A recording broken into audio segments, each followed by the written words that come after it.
So I can speak high tech, I can speak English, I can speak healthcare, I can speak education, I can speak schlepper, whatever, because I know the lingo.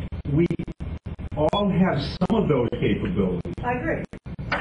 I think it's just a question of getting your head, like, don't be like a Terry Coleman. My head was in a block of concrete. And it wasn't until Eric said, okay, let's do Second Life, and my husband said, well, why not? That I thought, well, why not? It's got a different flavor, and it appeals to a different audience. So I'm going to go through a quick few tips, and then we're going to put this phone in the middle of the room and let Eric go through the rest of this presentation, because he may have a few comments to add to what we've talked about. And he's going to talk a little bit about the actual publishing side of this whole thing. So here are the things that we can say that you sort of learn the hard way, right? That we've done, that Eric's done, that can enable you to perhaps get on this road to multi-use intellectual property. The first thing is to, if you do any kind of a webinar or public speaking, tape and save everything. Because, of course, if you tape it and save it, you can strip the audio out of that, and you can make that into a podcast. And there's a lot of other things you can do with it, too. You can use it as background for your website, for a little snatch of this or that, and there's a lot of things that you can do. If you write a blog, save everything, and use it to write a blog. How many in here have already written a book? Okay, so take your book and make it a blog. I mean, it's just the reverse, right? Right, I've done that. Index, and I'm bad at this. Eric is very good at this. Save and carefully index what you write. Because if you can find it quickly and easily,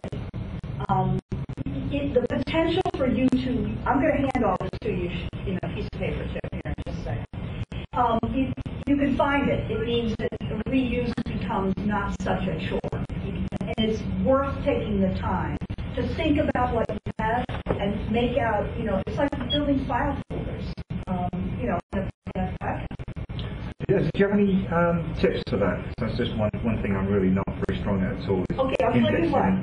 Hold that thought, and as soon as we're through this list, I'll ask Eric to speak to that issue. Great. I know what I do, but it would probably make sense for you to hear from the person who does it way better than I do. Question. I'm with you. Whenever you're writing anything, think always at the moment, okay, I'm writing this for this purpose. What can I reuse this for? So keep that in the front of your mind. And I think, things like as you're writing, and a thought comes to you, write your mind. Don't think you're going to remember. You're not going to. Because there's too much going on. And have a personal quote list. And Eric, I'll let Eric talk a little bit about this. Because there are some ways for you to become known on the web for the quotes you have. And there are people who are looking for quotes for various, for attribution in various kinds of articles, reported and such. And all of these are derivations of each other. You said, you write a book, but, okay, so you make your book a blog. If you're a blog, if you write a blog, make your blog a book. All of these things can be interlinked and interchanged. And you have them in that. I have them right here. Okay, I'm going to hand this out to you all right now. Thank you. If you look, I think it's on page 3 or 4.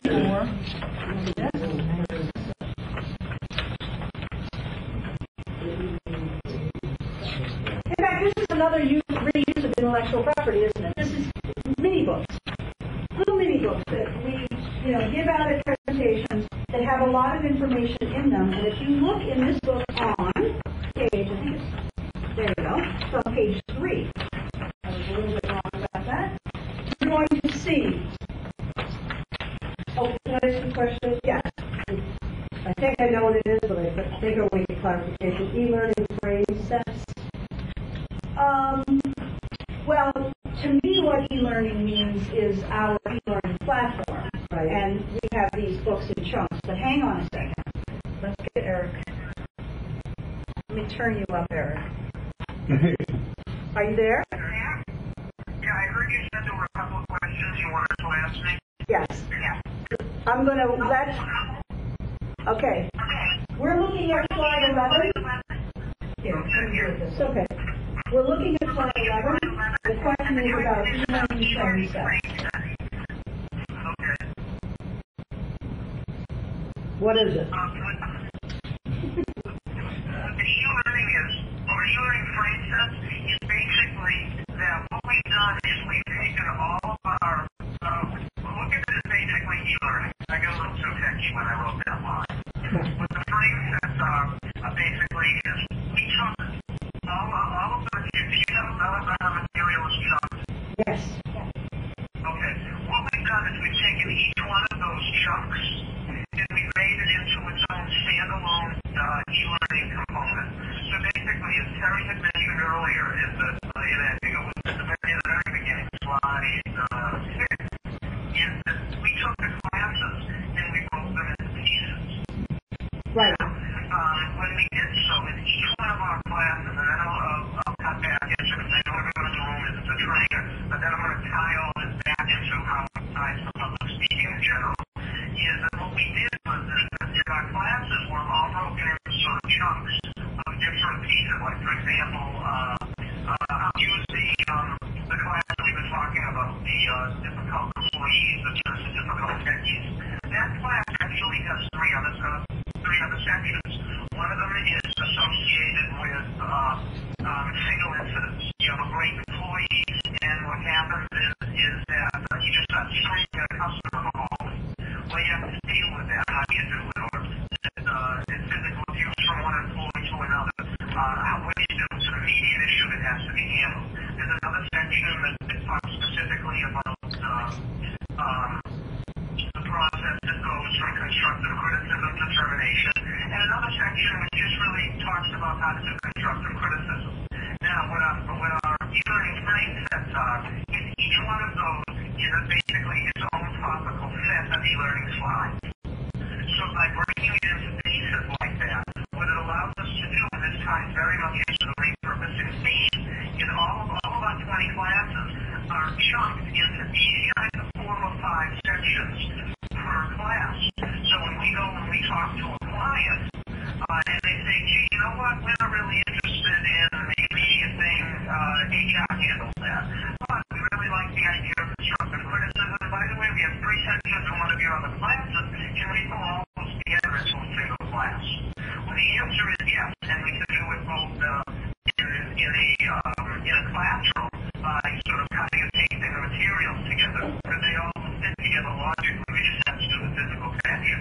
And then what happens is when you get into e-learning, for those of you who are thinking of doing it, that is an additional investment. That's not as easy to change, because what happens is it has audio associated with it. All ends up in flash files, for those of you who are familiar with that technology. So anyway, by the frame sets, what we can do is if each one is topical, what that allows us to do is take out the basically assemble them in different ways. They're all Lego building, the individual Lego building blocks together. Building blocks that get put together in various formats. Okay, good answer, Eric. Okay, you're good. Okay, I'm going to keep going here for another minute, a couple slides, and then I'm going to turn it over to the publishing page.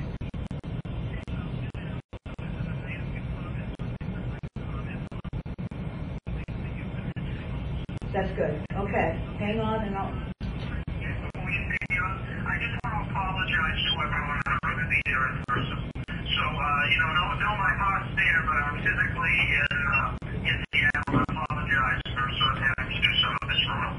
I'm wearing a name tag that has your name on it. Oh, good. They will know I'm not there. They know exactly. Okay. Yes. I don't see membership sites on there. Have we seen that, or is that incorporated? Say it again. Membership sites? Membership sites. Meaning internet, like blogs or websites that only members have access to? It's certainly a possibility. We belong to answer nor